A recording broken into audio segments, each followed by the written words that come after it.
Hello students, welcome to the world of biology. Biology વિશ્વની અંદર આપ સૌનું સ્વાગત કરું છું. પ્રીવિયસ લેક્ચરની અંદર આપણે સમજ્યા હતા કે જે નામાધિકરણ હોય છે એના નિયમો કયા કયા વૈજ્ઞાનિકો નામ આપણે આપતા હોય છે. દરેક સજીવના આપણે યુનિક વૈજ્ઞાનિક નામ આપેલા છે.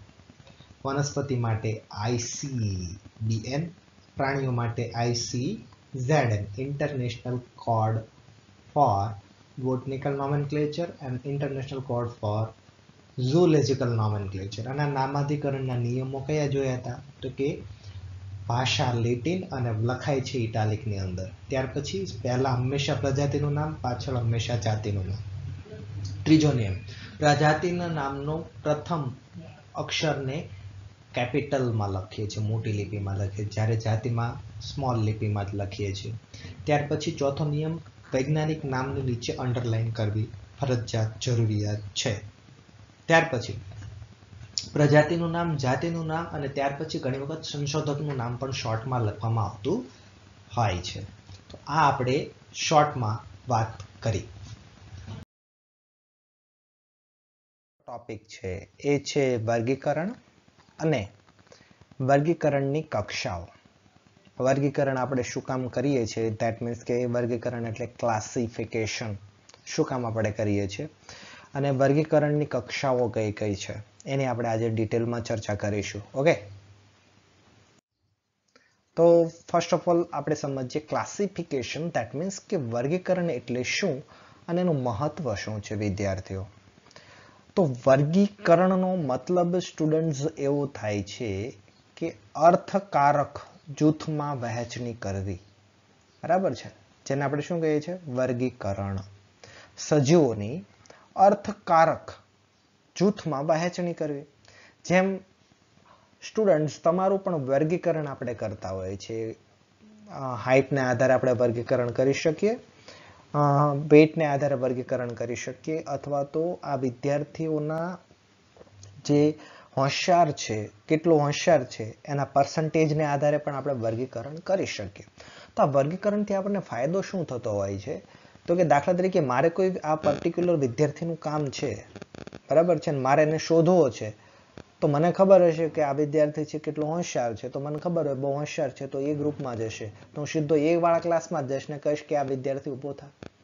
હું બી ક્લાસમાં જઈશ તો ત્યાં મને નહીં મળે.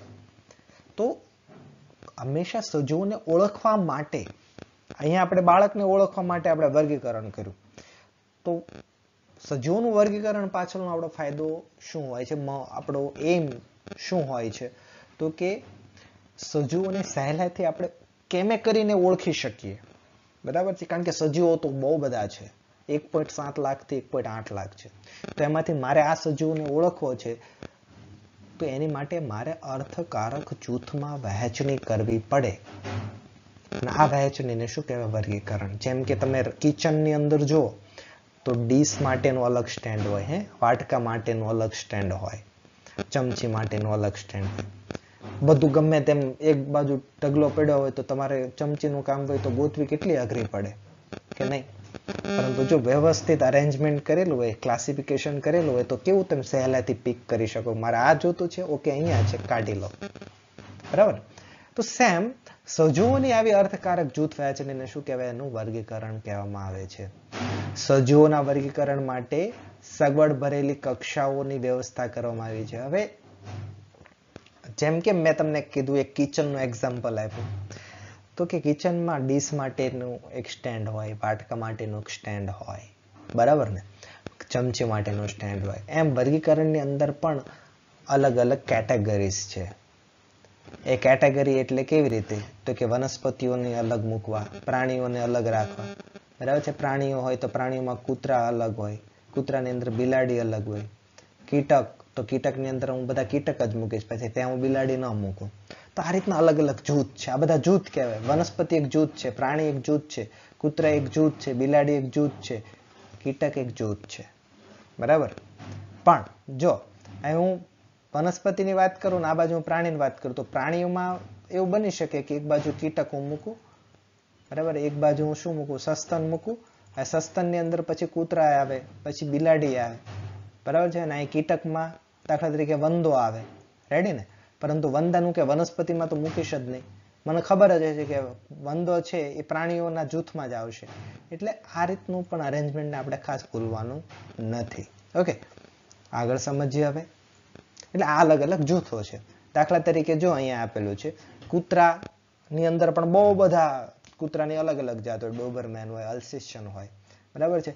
તો કૂતરાની એક જાત છે અલ્સેશિયન, બરાબર છે, કે જેના કર્ણપલ્લવ જે છે એ પોતે ધરાવતા હોય છે. હવે જો સસ્તન જે હોય, બરાબર છે, સસ્તન કોઈ પણ હોય, સસ્તન એટલે સ્તનધારી, આપણે મનુષ્ય સસ્તનમાં આવીએ, સ્તનધારી સજીવ.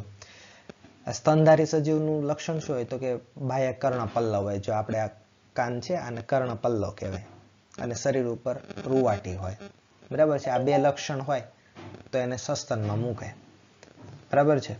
તેવી જ રીતે ઘઉં, મકાઈ અને ચોખાને આપણે હંમેશા કોની અંદર મૂકીએ? વનસ્પતિમાં જ મૂકીએ, કે એમાં નાક કાન કેવું કઈ હોય નહીં, હલનચલન નથી કરી શકતી, તો એના આધારે આપણે એને વનસ્પતિમાં જ મૂકીએ. આપણને ખબર છે.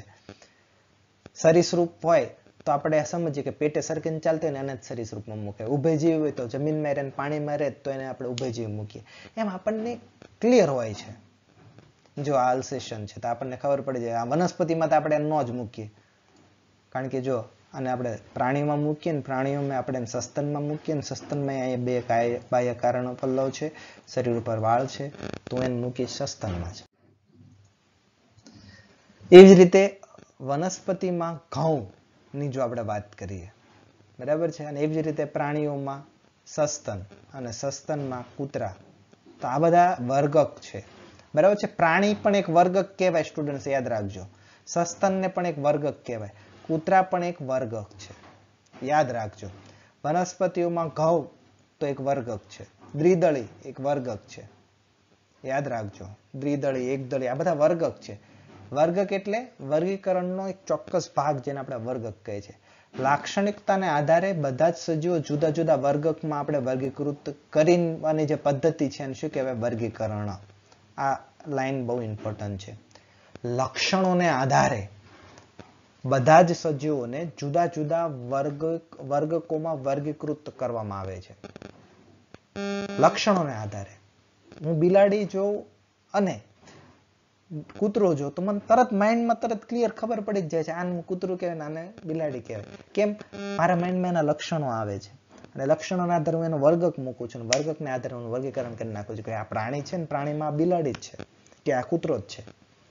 તો સજીવોના જે લક્ષણો જોઈએ, બાહ્ય લક્ષણો જોઈએ, એ લક્ષણોના આધારે આપણે એને અલગ અલગ વર્ગકમાં મૂકીએ છીએ, અને પછી એ વર્ગકોને આધારે આપણે એનું વર્ગીકરણ કરતા હોઈએ છીએ.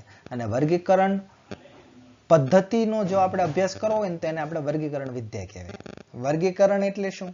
જુદા જુદા વર્ગકોને આધારે જે વર્ગીકૃત કરવી એને વર્ગીકરણ કહેવાય. અને વર્ગીકરણ વિદ્યા એટલે વર્ગીકરણ પદ્ધતિનો અભ્યાસ કરવો. કારણ કે વનસ્પતિનું વર્ગીકરણ બહુ કઠિન છે, પ્રાણીનું વર્ગીકરણ બહુ કઠિન છે, એનો અભ્યાસ કરો એને ટેક્ઝોનોમી કહેવાય, વર્ગીકરણ વિદ્યા કહેવાય. સિસ્ટેમેટિક શબ્દ, બરાબર છે, કે જે એક લેટિન શબ્દ સિસ્ટેમામાંથી આવ્યો છે, તો એની ઉપરથી આપણે સિસ્ટેમેટિક શબ્દ છે એ ઉતરી આવે છે. સિસ્ટેમેટિક એટલે અર્થ અનુસાર. સિસ્ટેમેટિક આપણે કૂતરો હોય, બિલાડી હોય તો એને આપણે પ્રાણીમાં જ મૂકીએ સિસ્ટેમેટિક રીતે. કઈ કૂતરાને આપણે વનસ્પતિમાં નથી મૂકી દેતા. એટલે વર્ગીકરણ કરીએ કેવું કરીએ છીએ? હંમેશા સિસ્ટેમેટિક કરીએ છીએ. અને સિસ્ટેમેટિક શબ્દ છે ને સિસ્ટેમા એવો ગ્રીક શબ્દમાંથી ઉતરી આવ્યો છે. લિનિયસ નામનો વૈજ્ઞાનિક છે, એને એક બુક બહાર પાડી છે, સિસ્ટેમા નેચર, બરાબર છે. એની અંદર એને આ સિસ્ટેમેટિક એટલે કે પદ્ધતિસરનું વિજ્ઞાન, કે એની અંદર એને દર્શાવેલું છે કે વર્ગીકરણ કઈ રીતનું કરવું, બરાબર છે, કોઈ વનસ્પતિ પ્રાણીનું નામકરણ કઈ રીતનું કરવું, કે વનસ્પતિને પ્રાણીને ઓળખવા કેવી રીતે, આ બધી માહિતી સિસ્ટેમા નેચર નામની બુકની અંદર એને કરેલી છે, બરાબર છે. સિસ્ટેમા નેચરની અંદર એને વાત કરેલું છે કે પદ્ધતિસરનું વિજ્ઞાન. સિસ્ટેમા નેચરની અંદર શું છે? પદ્ધતિસરનું વિજ્ઞાન. ઓકે, તો પદ્ધતિસરનું વિજ્ઞાન એ સજીવો માટેની ઉદ્વેગાશીય સંબંધોનો અહેવાલ પણ આપે છે. હવે આપણે હંમેશા ખ્યાલ હોય છે કે પદ્ધતિસરનું વિજ્ઞાન એટલે આપણે લોવર થી લઈ અને હાયર સુધી જતા હોય છે. બરાબર છે, લોવર થી લઈને હાયર સુધી જઈએ છીએ. આપણે સૌથી પહેલા આપણે મોનેરા આદિકોષ કેન્દ્રીને એને મૂકીએ, પછી સુકોષ કેન્દ્રીને એને મૂકીએ. બરાબર, પછી સુકોષ કેન્દ્રની અંદરથી સછિદ્રન મૂકીએ અને સછિદ્રમાંથી પછી ધીમે ધીમે ધીમે આપણે આગળ ભણશો. ધોરણ 9માં તમે ભણી ગયા છો સંધિપાદ ને મૃદુકાય ને. બરાબર, પછી આપણે માછલીને નાનો વર્ગ અને એની પછી ઉભયજીવી સસ્તન સરીસૃપ ઉભયજીવી વિહંગ અને છેલ્લે આપણે સસ્તન મૂકતા હોય છે. તો સસ્તન સૌથી છેલ્લે ને બેક્ટેરિયા સૌથી ઉપર, સસ્તન સૌથી નીચે. તો કેમ? પહેલા બેક્ટેરિયા આવ્યા પછી આપણે આવ્યા છે. તો એક ઉદ્વિકાસના ક્રમ મુજબ મૂકવાનું, લોઅર ટુ હાયર સુધી જવાનું. એવું ન હોય પહેલા મનુષ્ય આવે પછી લીલ ને એવું બધું આવે, કે એક કોષી સજીવ પછી આવે. એક કોષીમાંથી બહુકોષી બન્યા છે. એટલે પદ્ધતિસરના વિજ્ઞાનમાં ખાસ એ વાતનું ધ્યાન રાખવાનું. બીજું કાંઈ નથી. પદ્ધતિસરના વિજ્ઞાનમાં શું એક ઉદ્વિકાસનો સંબંધ છે જળવાઈ રહેવો પડે. ઓછામાંથી જટિલ બન્યું છે. ઉદ્વિકાસ એટલે સરળમાંથી જટિલ બનવું, એને શું કહેવાય? ઉદ્વિકાસ. ઓકે, જો હવે આપણે વર્ગીકરણની કક્ષાઓ સમજીએ. કઈ કઈ કક્ષાઓ છે? જાતિ, જાતિમાંથી પ્રજાતિ બને. વિદ્યાર્થીઓ યાદ રાખજો, આ ખાસ યાદ રાખજો. Very very most IMP. જાતિ શું છે, પ્રજાતિ શું છે એ પણ હું તમને સમજાવીશ. થોડીક ધીરજ રાખજો. આપણે વર્ગીકરણ એટલે શું? તો કે પદ્ધતિસરનું જુદા જુદા વર્ગકોને આધારે વર્ગીકૃત કરવાની પદ્ધતિને વર્ગીકરણ કહેવાય. વર્ગીકરણ વિદ્યા એટલે વર્ગીકરણનો અભ્યાસ ને વર્ગીકરણ વિદ્યા કહેવાય. ઓકે, હવે આપણે સમજીએ કે વર્ગીકરણ જે હોય છે એની ચોક્કસ કક્ષાઓ હોય છે. શું હોય છે? ચોક્કસ કક્ષાઓ હોય છે. એ કક્ષામાં સૌથી નીચે જાતિ આવે. બરાબર છે, શું આવે? સૌથી નીચે જાતિ આવે. પછી જાતિમાંથી શું આવે? પ્રજાતિ આવે. પ્રજાતિમાંથી કુળ હોય. કુળની ઉપર ગોત્ર હોય. બરાબર છે, અને ગોત્ર ઉપર વર્ગ હોય. બરાબર, અને વર્ગ પછી સમુદાય કે વિભાગ. હવે ધ્યાનથી સમજજો. વિભાગ શબ્દ પ્લાન્ટ્સ માટે વાપરીએ છીએ અને સમુદાય શબ્દ પ્રાણીઓ માટે વાપરીએ છીએ. અને પછી સમુદાયમાંથી સૃષ્ટિ બને. એ વનસ્પતિ સૃષ્ટિ, પ્રાણી સૃષ્ટિ, એવી રીતે. ઓકે, ફરીથી જાતિ, પ્રજાતિ, જાતિમાંથી પ્રજાતિ, પ્રજાતિમાંથી કુળ, કુળમાંથી ગોત્ર, ગોત્રમાંથી વર્ગ, વર્ગમાંથી પ્રાણી હોય તો સમુદાય. બરાબર, સમુદાયમાંથી સૃષ્ટિ. જો વર્ગ, વર્ગ પછી જો વર્ગમાં તમે વાત કરતા પ્લાન્ટ્સની તો એના માટે વિભાગ વાપરવાનો. બરાબર છે, અને વિભાગમાંથી સૃષ્ટિ. તો આ વર્ગીકરણની શું છે? કક્ષાઓ છે. શું છે? વર્ગીકરણની કક્ષાઓ છે. આને તમારે શ્રેણીબંધ જ યાદ રાખવાનું છે. જાતિ પછી પ્રજાતિ, પ્રજાતિ પછી કુળ, કુળ પછી ગોત્ર, ગોત્ર પછી વર્ગ, વર્ગ પછી સમુદાય કે વિભાગ ને પછી સૃષ્ટિ. આ મગજમાં બેસાડજો. જો જે કક્ષાઓ બધી જ દ્રષ્ટિએ વર્ગીકૃત વ્યવસ્થાનો ભાગ હોય તેને વર્ગીકરણ કક્ષા કહેવાય. આ વર્ગીકરણની કક્ષાઓ છે અને આ વર્ગીકરણનો ભાગ છે.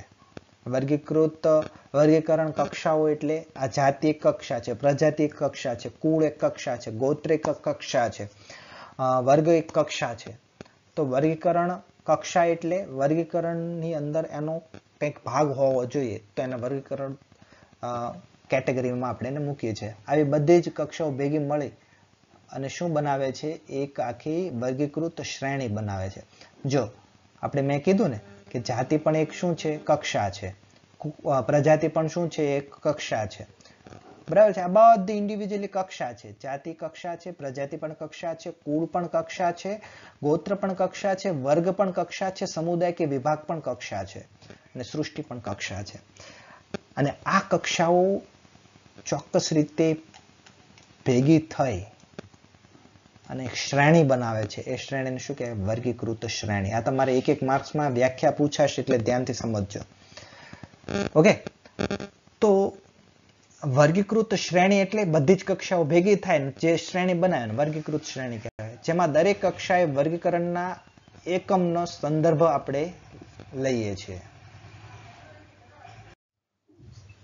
એક વસ્તુ ખાસ આપણે યાદ રાખીશું. આપણે અત્યાર સુધીમાં એવું સમજ્યા, બરાબર, કે જાતિમાંથી પ્રજાતિ બને, પ્રજાતિમાંથી કુળ, કુળમાંથી ગોત્ર, ગોત્રમાંથી વર્ગ, વર્ગમાંથી પ્રાણી માટે સમુદાય અને વિભાગ છે એ વનસ્પતિ માટે અને પછી સૃષ્ટિ. તો આ બધી ઇન્ડિવિજ્યુઅલ કક્ષા છે, કક્ષા છે, કક્ષા છે, કક્ષા છે.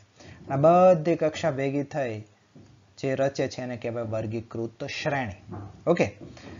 અને આ જે વર્ગીકૃત શ્રેણી હોય છે એમાંની જે કક્ષાઓ છે એને ઇન્ડિવિજ્યુઅલ વર્ગક તરીકે પણ આપણે ઓળખીએ છીએ.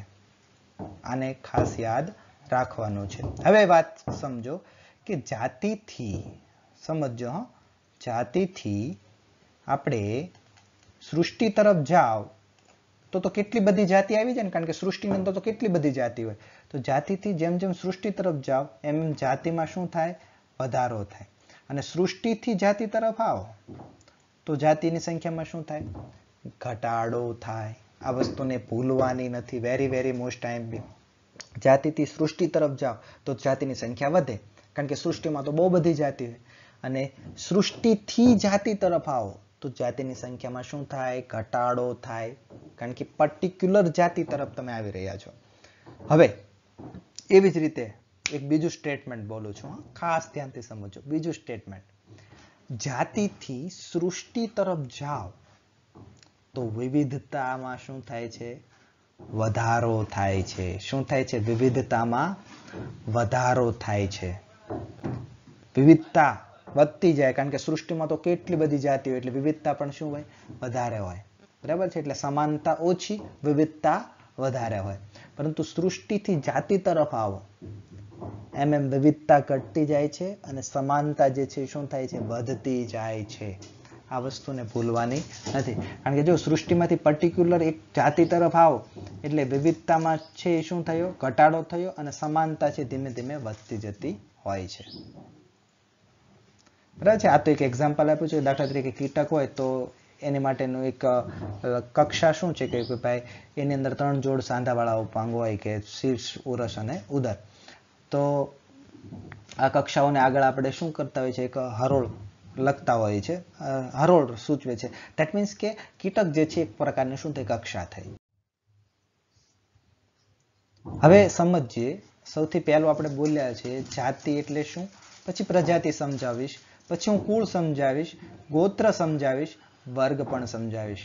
અને પ્રાણીઓ માટે સમુદાય, વિભાગ છે કોની માટે વપરાય? સ્ટુડન્ટ્સ, વનસ્પતિ માટે, અને પછી સૃષ્ટિ. તો સૌથી પહેલા તો આપણે સમજીએ કે જાતિ એટલે શું. તો જાતિ એટલે ખાસ ધ્યાનથી સમજજો, વધુમાં વધુ સમાનતા ધરાવતો હોય, વધુમાં વધુ સમાનતા ધરાવતું હોય અને સ્વતંત્ર સજીવોના જૂથની જાતિ તરીકે ગણના કરીએ છીએ. જાતિ એ નજીકના સંબંધો ધરાવતી જાતિ અન્ય જાતિથી શું પડે છે? અલગ પડે છે. હું તમને એક શોર્ટમાં એક્ઝામ્પલ એક આપીશ કે જાતિનો મતલબ એવો થાય સ્ટુડન્ટ કે સૌથી વધારે ને વધારે સામ્યતા ધરાવતી હોય અને આંતર પ્રજનન કરી શકતી હોય. બસ, બીજું કોઈ વસ્તુ નહીં. આંતર પ્રજનન કરી શકતું હોય અને વધુના વધુ સમાનતા ધરાવતો. દાખલા તરીકે મનુષ્ય એક જાત છે. બરાબર છે. તો મનુષ્ય વચ્ચે પ્રજનન કરી શકે અને દેખાવે પણ કેવા છે? સરખા છે. પરંતુ ગાય અને મનુષ્ય તરત ખબર પડશે આ બંનેની જાત અલગ છે. કેમ? કારણ કે ગાય અને જે મનુષ્ય હોય છે એની વચ્ચે પ્રજનન શક્ય છે? નથી શક્ય. પણ મનુષ્યમાં પ્રજનન શક્ય છે. હા. કેમ? કારણ કે એક જ જાતિને. ગાયમાં પ્રજનન શક્ય છે. હા. કેમ? કારણ કે એની એક જાત છે. એટલે ખાસ યાદ રાખવાનું, સૌથી વધારે ને વધારે શું ધરાવતું હોય? સામ્યતા ધરાવતું હોય, સમાનતા ધરાવતું હોય. બરાબર છે. અને અન્ય સજીવોની જાતથી અલગ હોય. બરાબર છે. અને જાત હંમેશા શબ્દ એની માટે વાપરી શકીએ કે અન્ય જાતથી પોતે અલગ પડતું હોય, દેખાવે અલગ પડતું હોય. એટલે હું તો જાતિની વ્યાખ્યા એવી જ આપીશ કે સૌથી વધારે ને વધારે સામ્યતા ધરાવતું હોય અને આંતર પ્રજનન કરી શકતું હોવું જોઈએ. તો એને એ જાત છે એમ કહેવાય. બરાબર છે. બિલાડી ને કૂતરાને તમે તરત અલગ પાડી શકશો. બિલાડી ને કૂતરા વચ્ચે પ્રજનન શક્ય છે? નહીં.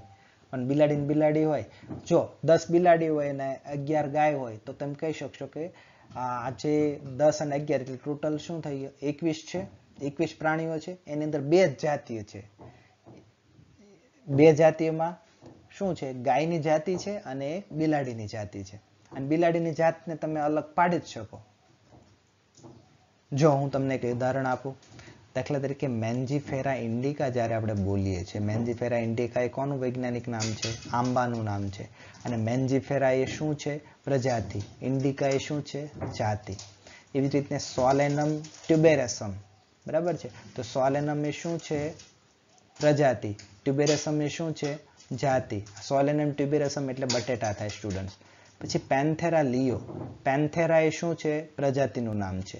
લિયો એ શું છે? જાતિનું નામ છે. પેન્થેરા લિયો સિંહનું વૈજ્ઞાનિક નામ છે સ્ટુડન્ટ્સ. પછી એવી રીતે ઇન્ડિકા. હવે અહીંયા જે આપણે બોલ્યા ને, ઇન્ડિકા, ટ્યુબેરસમ, બરાબર, અને લિયો.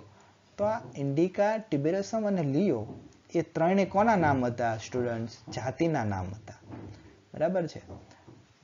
કોના નામ હતા? જાતિના નામ હતા. જ્યારે મેન્જીફેરા, સોલેનમ અને પેન્થેરા એ કોના નામ હતા? એની પ્રજાતિના નામ હતા. તો હંમેશા પહેલા નામ કોનું લખવાનું? પ્રજાતિનું. પછી નામ કોનું લખવાનું? જાતિનું લખતા હોય છે. પરંતુ જાતિ પછી પ્રજાતિ આવે છે શ્રેણીને આધારે. બાકી વૈજ્ઞાનિક નામકરણમાં પહેલું નામકરણ પ્રજાતિનું આવે, પછી કોનું આવે? જાતિનું આવે. હવે સમજીએ. એટલે તમને જાતિની વ્યાખ્યા ક્લિયર થઈ ગઈ એકદમ. જાતિ કોને કહેવાય સ્ટુડન્ટ? તો કે સમાન લક્ષણો અને પ્રજનન કરી શકતા હોય એવા સમૂહને જાતિ કહેવાય. હવે વાત કરીએ પ્રજાતિની. પ્રજાતિ એટલે એક કે વધારે જાતિઓ ધરાવી શકે, બરાબર છે, કે એની અંદર શું હોય છે? તો કે એની રચના જે છે, બાહ્યાકાર રચનાની દ્રષ્ટિએ કેવી દેખાતી હોય? એક સરખી દેખાતી હોય. તો એની માટે આપણે શું શબ્દ વાપરીએ છીએ? પ્રજાતિ વાપરીએ છીએ. જેમ કે હું તમને ઉદાહરણ આપું તો કે સોલેનમ પ્રજાતિ છે, બરાબર છે. એવી જ રીતના બીજી એક વાત કરીએ કે પેન્થેરા. પેન્થેરા લિયોમાં પેન્થેરા શું હતું? પ્રજાતિ હતું, બરાબર છે. એવી જ રીતે પેન્થેરા ટાઇગ્રીસ આવે. તો પેન્થેરા ટાઇગ્રીસ ધેટ મીન્સ કે ટાઇગ્રીસ જે છે, પેન્થેરા તો શું છે? પ્રજાતિ. ટાઇગ્રીસ શું છે? જાતિ. પેન્થેરા લિયોમાં લિયો શું છે? જાતિ. પેન્થેરા શું છે? પ્રજાતિ. ઓકે. તો હવે જો હું તમને એક બેસ્ટ એક્ઝામ્પલ આપી દઉં કે દાખલા તરીકે વાઘ છે, વાઘ. તો વાઘનું સાયન્ટિફિક નામ શું છે? અહીંયા શોર્ટમાં લખું છું, પેન્થેરા ટાઇગ્રીસ. ઓકે. એવી જ રીતના સિંહ છે, સિંહ.